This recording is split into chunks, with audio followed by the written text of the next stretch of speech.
The Four-Power Agreement on Berlin, also known as the Berlin Agreement or the Quadripartite Agreement on Berlin, was agreed on September 3, 1971 by the four wartime Allied powers, represented by their ambassadors.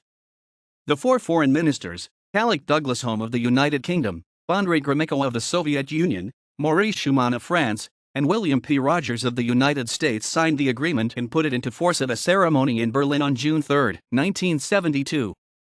The agreement was not a treaty and required no formal ratification.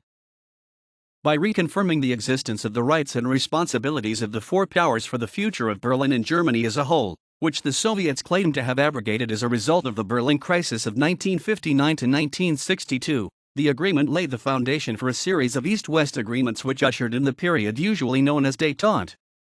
It also re-established ties between the two parts of Berlin, improved travel and communications between the two parts of the city, and brought numerous improvements for the residents of the western sectors.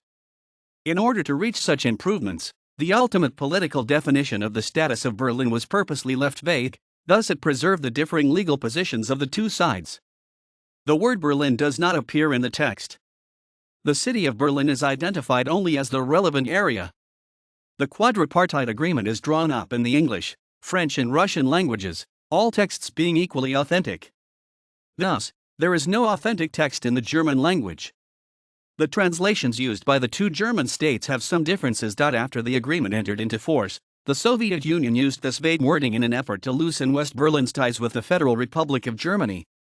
However, the agreement contributed greatly both to a reduction of tensions between East and West over Berlin and to expanded contacts between the two parts of Germany. As such, it made an important contribution to the process which resulted in the reunification of Germany in 1990. Along with the Allied Agreement, the Basic Treaty, Grundlagenvertrag, effective June 1973, recognized two German states, and the two countries pledged to respect one another's sovereignty. Under the terms of the treaty, diplomatic missions were to be exchanged in commercial, tourist, cultural, and communications relations established. Under the agreement in the treaty, in September 1973, both German states joined the United Nations. These treaties were part of a breakthrough series of international agreements which were seen by some as formalizing the Cold War's division of Europe, while others saw this as the start of the process that led to the end of the Cold War. Emmy Surratt wrote in 2001 that, despite all the fears, both sides managed to make many bargains as a result of the détente dialogue,